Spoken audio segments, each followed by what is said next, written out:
A very pleasant morning, children. Hope you all are doing well.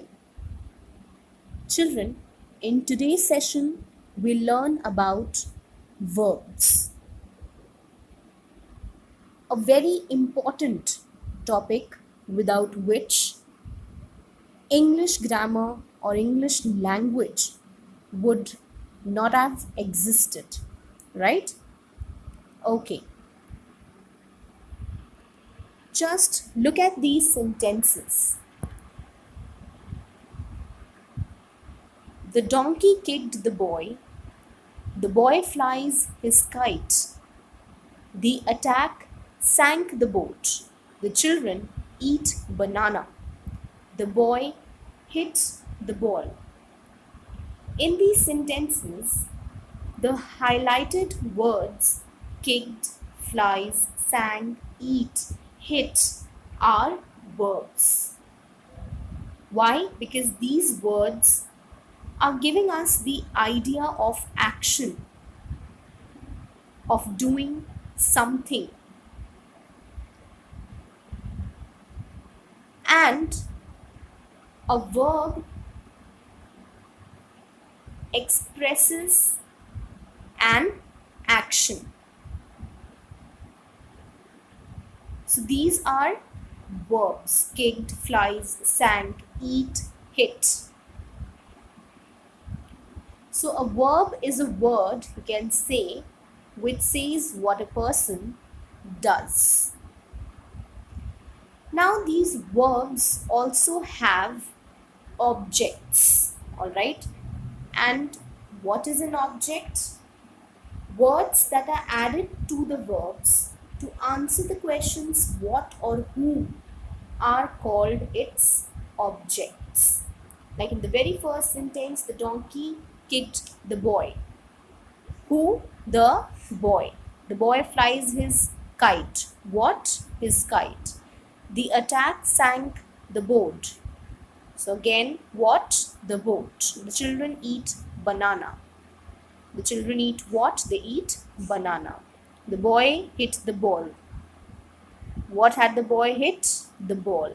So the boy, his kite, the boat, banana, the ball are the objects of the verb kicked, flies, sang, eat, hit in their respective sentences. Now children, the verbs just not express an action. They also express something else. Like in these examples you can see, he is a good player. It is a good watch. We are very happy today. Tushar has a big car. It has two hands. He has a bat. So over here, the verbs that has been used are is, are, and has in a sentence. But over here, they are not telling or describing about what the person is doing. Rather, it is expressing that what a person or a thing is or has. Or you can say that it is telling, like in the very first three sentences, he is a good player. So it is telling about the state of being of a person. Alright, what he is a good player.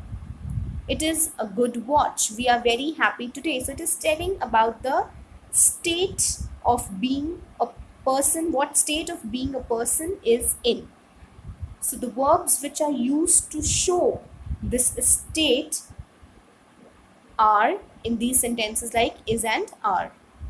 And in the other set of sentences, Tushar has a big car, it has two hands, he has a bat. So over here, the verb has tells what a person has or what a thing has. It is used to show possession. What does Tushar have? He has a big car. It has two hands. So it is telling over here that of course Tushar possesses a big car, or it has two hands, and of course he possesses a bat. So over here the verb has been used to show possession. It tells what a person or thing has. Therefore you can say that a verb is a word used to express action, state, or possession which always has a subject. So, verb is a word, a group of words which says what a person or a thing is, has, or does. Okay? So, this is what is a verb. Verbs tell us what a person or thing does, what is done to a person or thing, the state of being or existence of a person or thing, and about possession. Now, a verb is the most important word in a sentence. And as I said that of course a sentence cannot be formed without a verb.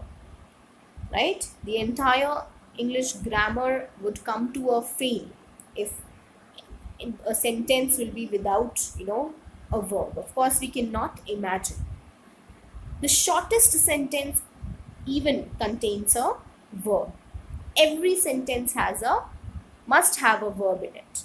Even if I say one word sentence like stop, come, go, it has a verb in it, which is not possible in case of any other kind of word. But as you read these sentences, George plays, George is playing, George has been playing, George shall have been playing. In these sentences, you might have noticed the verbs like plays, is playing, has been playing, shall have been playing. So, you may have noted that a verb is not always one word like plays. It also or it often consists of more than one word, even up to 4 words, right? Like in the very first example, plays is only one word verb, but in the second one, is playing, it is up to 2 words. And has been playing, 3, has been playing, and shall have been playing, 4. So it can consist of more than one word and is comprised in form as words. Now, talking about the classification of verbs. Verbs can be classified into 2 broad categories. One is auxiliary verbs and the other is ordinary verbs. Auxiliary verbs, we also call them helping verbs. Why we call them helping verbs? Because it actually helps the main verb to form different tenses, moods, and voices of words. So, therefore, we call them as helping verbs. Auxiliary verbs or helping verbs further have its kinds, as you can see it over here. The verbs, the form of the verb be, like am, is, are, was, were. Then the form of the verb have, like has, have, had. And the form of the verb do, like do, does, did. Right? So all these are used with main verbs to make tenses, passive forms, questions, and negatives in a sentence. Then we also have modals. Modal verbs are used before ordinary verbs or the main verbs and express meanings such as permission, possibility, certainty, necessity, etc. in a sentence. Then we also have, now over here you can see the examples of modals: can, could, may, might, will, would, shall, should, must, etc. Then we have semi-modals. Semi-modal verbs can be used as both a main verb as well as a modal in a sentence. And the examples of semi-modals are dare, need, ought to, used to. So these are the kinds of auxiliary or the helping verbs. Then we have main or ordinary verbs. They are also known as principal verbs, right? So these verbs mostly they can be of course used without any helping verb before them. All right. So they can be used without any helping verb before them, as well as they can be used, with the helping verb. Like George plays, George is playing, George has been playing, and so on, right? So, like example, boys play, birds fly, the boy sleeps. So the sentences that I have said in these sentences, verbs such as play, fly, sleeps are main or ordinary or principal verbs. Again, even main verbs have two kinds, that is transitive verbs and intransitive verbs. First, we come to transitive verbs.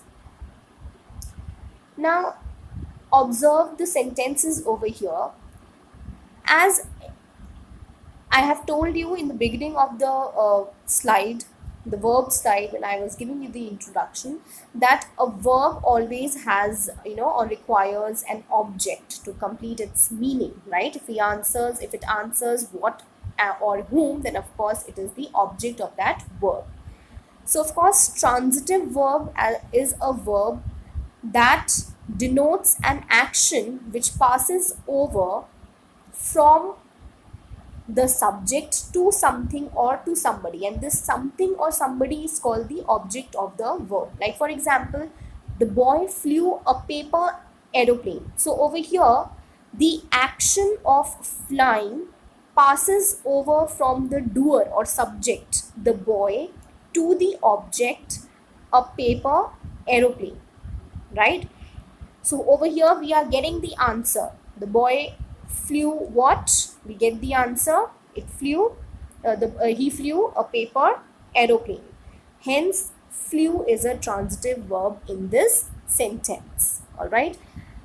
Again, in the next sentence, she ate an apple. So in this sentence again, the action of eating is being passed from the subject she to the object an apple. So again, ate is a transitive verb. What did she eat? She ate an apple. So we are getting this answer. Hence, ate is an transitive verb. We saw a picture. Again, the action of seeing has been passed from we, the subject, to the object, a picture. Karan beats the thief. The action of beating passes over from the subject Karan to the object, the thief. Tom plucks a flower. The action of plucking passes from the doer or the subject Tom to the object, a flower. The boy hit the ball. Again, the action of hitting is being passed from the subject, the boy, to the object, the ball. Right? So the verbs which are transitive, they are of course highlighted in red in color: flew, ate, saw, beats, plucks, hit, and the object of these transitive verbs have been underlined in the sentences. Like the object over here, in the very first is a paper aeroplane, then in the second an apple, a picture, the thief, a flower, and the ball. So transitive verb is a verb that denotes an action which passes over from the doer or agent to an object. Or the other way around to say is that transitive verb is a verb that denotes an action which passes from the subject to something or to somebody, and this something or somebody is called the object of the verb, and it always requires an object to complete its meaning. Always remember, if you will say, for example, the boy flew. So the boy flew what? So it is incomplete in its meaning. She ate. She ate what? Incomplete in its meaning. So therefore, it requires an object to complete its meaning, and at the same time, it passes the action from the subject to the object. So such verbs are known as transitive verbs. Alright. The second kind of verb is intransitive verbs. Now, intransitive verbs, like over here you can see, the bell rings, the bird flew, the boat sank, the wind blows, the child cries, Rohan laughs. In these sentences, the verbs like rings, flew, sang, blows, cries, laugh does not require an object to complete its meaning. They make complete sense by itself. So they are known as intransitive verbs. All right. So in intransitive verbs, you can say that the action does not, pass on to any of the subject, because it does not require, the action stops with the verb. It does not pass on to any object. So a verb that does not take an object in order to complete its sense is called an intransitive verb. And in these cases, the action stops with the verb and does not pass on to any object. Alright, like rings, flew, sang, blows, cries, laugh. They do not need any object to complete their sense. The action in each case is complete and hence it does not pass over. So these are known as intransitive verbs. So an intransitive verb is a verb that denotes an action which does not pass over to an object, and it does not require an object and makes complete sense by itself. Alright, coming to the third kind of verb, that is ditransitive verb. Now see, ditransitive verbs are verbs that can take two objects. Transitive verbs take one object to complete its meaning, but ditransitive verbs takes two objects. So the first object is called the indirect object because it is indirectly affected by the verb, and the second object is called the direct object. You will understand it better with an example over here. Now, if I say she gave him a mobile, so over here, gave, of course, is transitive verb, alright, as it needs object to complete its meaning, and the action of giving is also being passed. So, of course, gave is the transitive verb. Now, over here, this transitive verb take two objects, right? Him and mobile. So him is the indirect object and mobile is the direct object. Now direct object refers to the name of something, and indirect object is the name of a person or a pronoun to whom something is given or for whom something is done, right? So over here you can see him is being referred to a person, all right? So therefore it is an indirect object, whereas mobile denotes a thing, so it is direct object.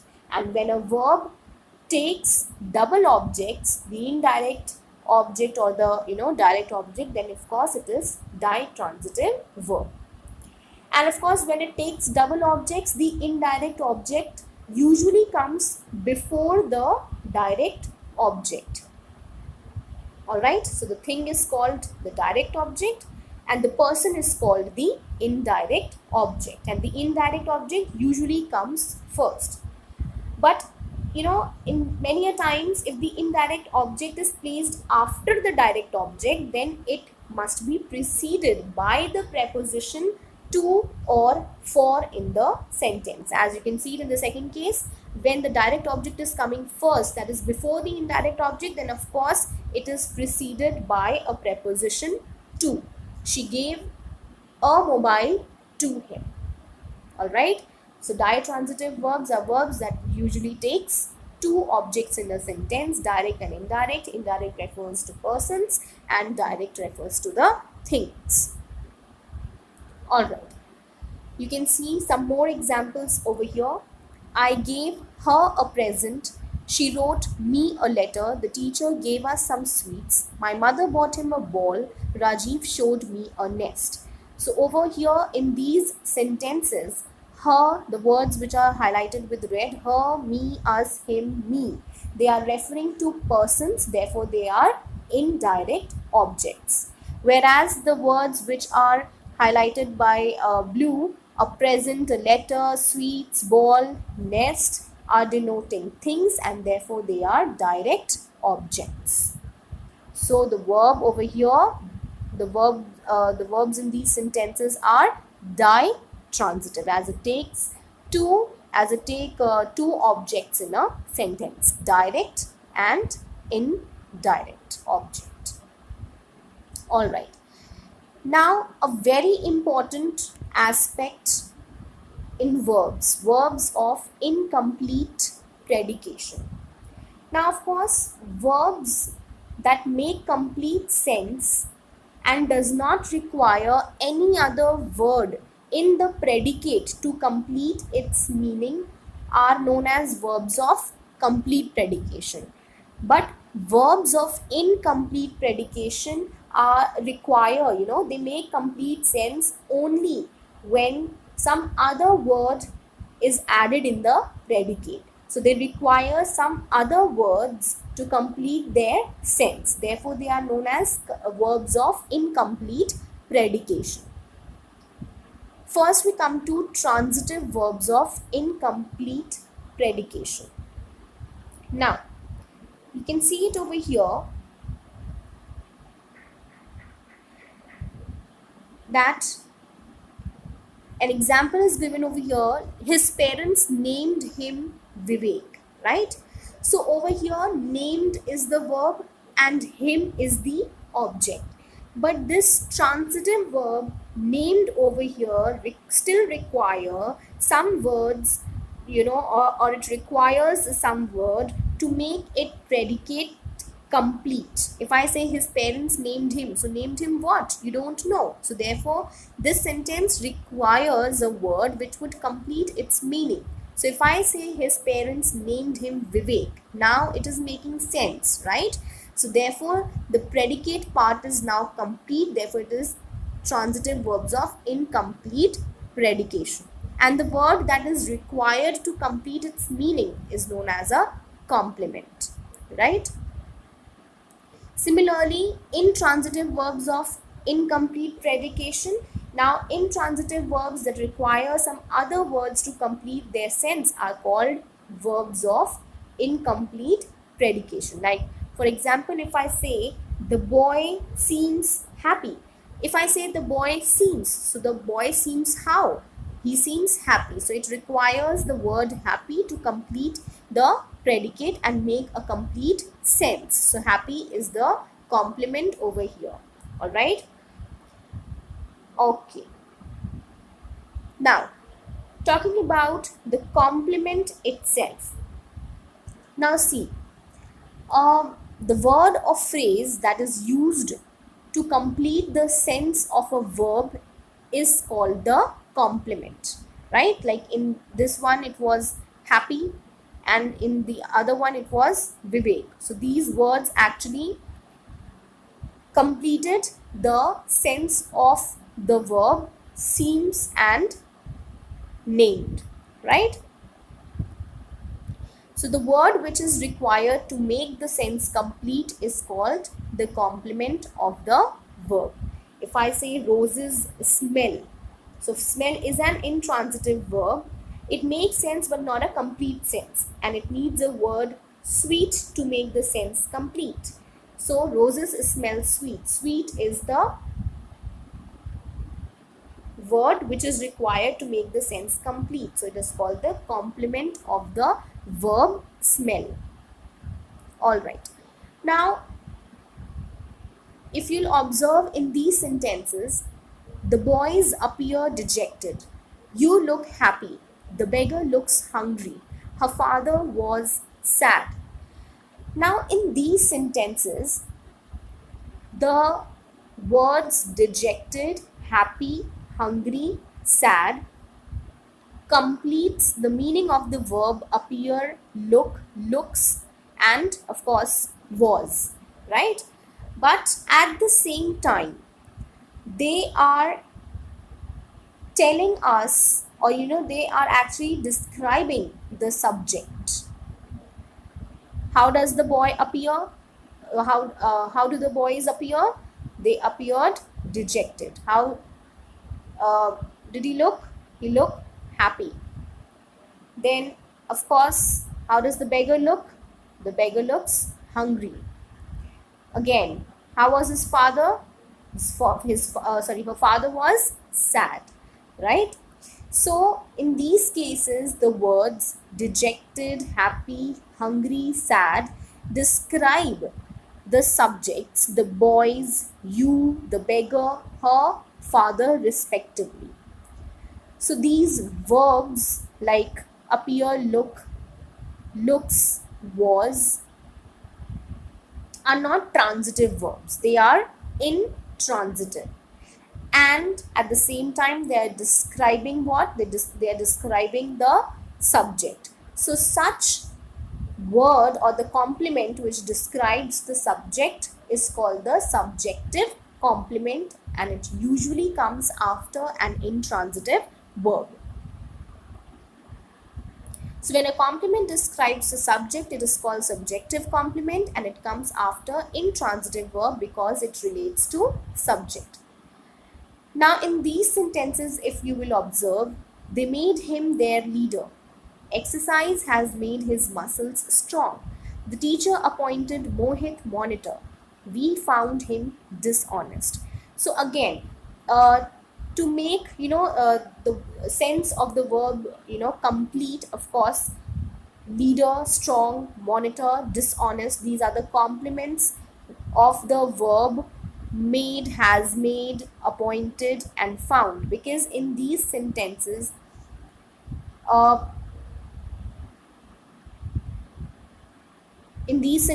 of course, it completes the meaning of these verbs. Even there is one object in it, but then to it require another word to complete its meaning to make sense, right?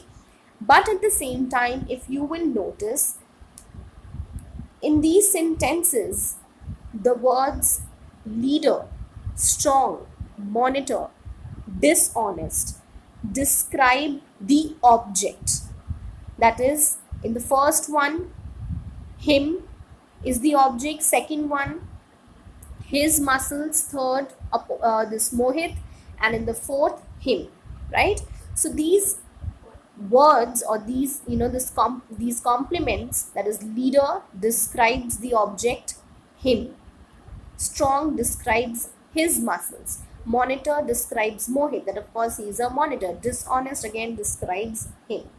And of course, as they are describing the objects, therefore they are known as objective complement. So when a complement describes the object, it is called objective complement. And of course, it comes after transitive verbs because it relates to the object. These verbs, of course, are transitive. Why? Because they have their objects, right? And hence they are called objective complements or objective complement. All right. So a very important aspect of the topic verb I have explained you today. Kindly go through the video again, revise the topic thoroughly. All right, children. Thank you. Bye-bye. Stay safe. Stay happy.